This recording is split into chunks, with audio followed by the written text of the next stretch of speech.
एक प्रक्रिया है। नहीं नहीं, मतलब ये जनुबाल को जब ठंडा करने का प्रयास था ना। मैं उसी को कंप्लीट कर रहा हूं तो हाँ। आप सुनेंगे तो समझ जाएंगे। देखिए, ये एक प्रक्रिया है कि जब घटनाएं घटती है तो उस घटना में इन्वॉल्व जो भी लोग होते हैं, जिनकी प्रत्यक्ष या अप्रत्यक्ष भागीदारी प्रतीत होती है, हम्म। उनके खिलाफ कार्रवाई सुनिश्चित करने के लिए मुकदमा दायर किया जाता है। और आपने देखा होगा कि मुकदमा तो पुलिस अधिकारियों के खिलाफ भी हुआ है। तो ये मुकदमा दोनों तरफ से हुआ है, और मुकदमा इसलिए भी किया गया है ताकि जांच के दरमियान यह सुनिश्चित किया जाए कि आखिर उस दिन उस घड़ी किशोर कुणाल वहां जी, पे हुआ क्या ठीक है था। किशोर कुणाल जी, जी। मैं एक सवाल और पूछूंगा, उसके बाद मैं दूसरे के पास जाऊंगा। आ, किशोर कुणाल जी, शुरुआत आपसे करते हैं। मैंने कहा कि बहुत सारे सवाल हैं जो अनसुलझे हैं, और उसमें एक सवाल यह भी उठ रहा है। कल भोजपुर के पुलिस कप्तान साहब, जिले के एसपी साहब पहुंचे थे, कल रात में, कल शाम में पहुंचे भरत तिवारी के परिजनों से मुलाकात करने। कल ही आयोग का औपचारिक तौर पर ऐलान हुआ था कि आयोग जो है, जो टीम है, वो जांच करेगी। कल ही इसकी घोषणा हुई और कल आनन फानन में एसपी साहब पहुंच गए। सवाल यह है कि इतना बड़ा मामला बन गया पूरे देश में, 7 दिन बीत गए एनकाउंटर, जो कथित एनकाउंटर है, उसके बाद, तब तक पुलिस कप्तान साहब कहां सो रहे थे?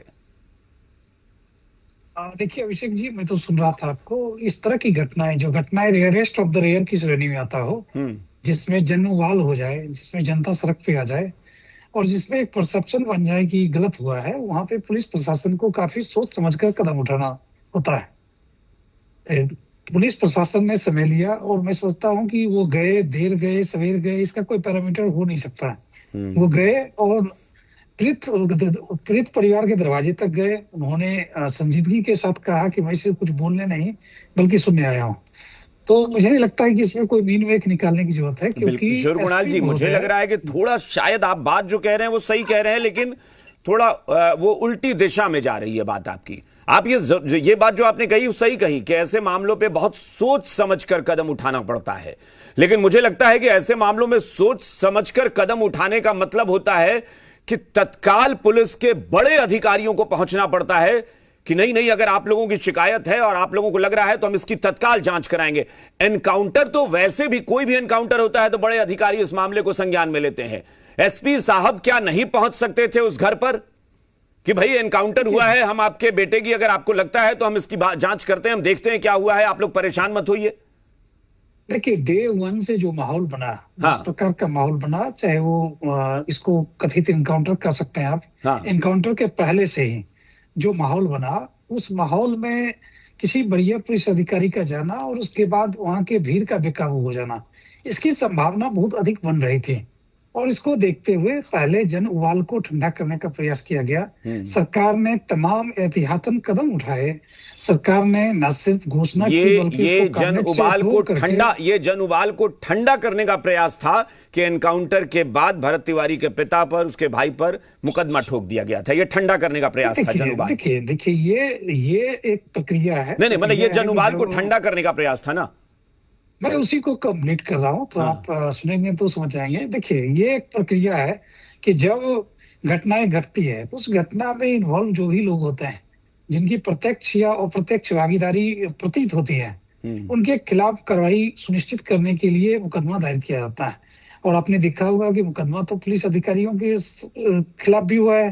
तो ये मुकदमा दोनों तरफ से हुआ है, और मुकदमा इसलिए भी किया गया है ताकि जांच के दरमियान यह सुनिश्चित किया जाए कि आखिर उस दिन उस घड़ी किशोर कुणाल वहां जी, पे हुआ क्या ठीक था। है किशोर कुणाल जी, मैं एक सवाल और पूछूंगा, उसके बाद मैं दूसरे के पास जाऊंगा। 17 तारीख को भरत तिवारी का एनकाउंटर होता है, जो कथित एनकाउंटर है, और 17 को ही उसकी मौत हो जाती है। जन उबाल को ठंडा करने के लिए आपने 3 दिन का वक्त लिया जांच के लिए घोषणा करने में, ठीक। जन उबाल को ठंडा करने के लिए आपने 6 दिन का वक्त लिया एफआईआर दर्ज करने के लिए पुलिस वालों के खिलाफ। जन उबाल को ठंडा करने के लिए उसके पिता और भाई पर तत्काल एफआईआर दर्ज कर ली कि जल्दी से जल्दी एफआईआर कर दो, यह जन उबाल को ठंडा करने का प्रयास है। जन उबाल को ठंडा करने के लिए न्यायिक जांच की घोषणा की गई, लेकिन हां, उसका कल कैबिनेट की मीटिंग में जाकर फाइनल हुआ कि उसका गठन होने जा रहा है। जन उबाल को ठंडा करने के लिए एसपी साहब 7 दिन बाद पहुंचे हैं। ये प्रदेश की जनता को बेवकूफ समझते हैं क्या आप लोग? प्रदेश की जनता का कोई अनपढ़ गंवार आदमी भी कह देगा कि ये जन उबाल को ठंडा कर रहे थे कि जन उबाल को और भड़का रहे थे आप 7 दिन में, पिछले 10 दिन में। अभिषेक जी, पिछले 7 दिन के टाइमलाइन को आप देखेंगे तो सरकार ने 1 मिनट भी जाया नहीं किया है। जहां तक मुकदमा होने की बात है, चाहे मुकदमा उनके पिता पे हो या भाई पे हो, हाँ, आपने देखा होगा कि पुलिस ने किसी प्रकार की कोई कार्रवाई नहीं की है। सैकड़ों की संख्या में लोग उनके यहाँ तो यही चीज आप पुलिस वालों के खिलाफ भी लोगों का तत्काल कर देते जाना- अगर आरोप लग गया तो। लोगों का जाना, उसमें आपको 6 दिन लोगों का समय क्यों लग गया? नहीं, कोई समय नहीं लगा है। उनके आवेदन को तत्काल स्वीकार तो किया ये गया था। अरे भाई, कहीं आपने पे- कर लिया, लेकिन ये कहीं फिर पे- ये झूठा क्यों आप ढकोसला कर रहे हैं कि जन उबाल को ठंडा करने के लिए एसपी साहब वेट कर रहे थे? मतलब पुलिस देखिए, इतनी लाचार बेबस हो गई थी कि जनता भड़क जाती, इसलिए कप्तान साहब घर में दुबके बैठे थे।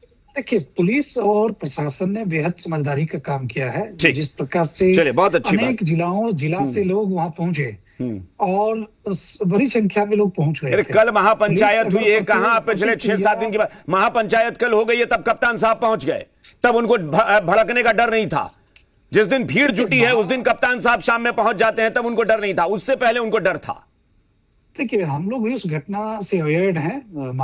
महापंचायत भले कल हुआ हो, लेकिन लोगों का जाना लगातार जारी है ठीक, और स्थानीय लोगों का विरोध प्रदर्शन भी लगातार जारी ठीक है, ठीक है, पुलिस चलिए, ने बेहद ठीक है, संजीदगी कमलेश के जी, साथ, समझदारी के कमलेश साथ जी, काम किशोर किया है। कुणाल जी की बात से आप कितना सहमत हैं?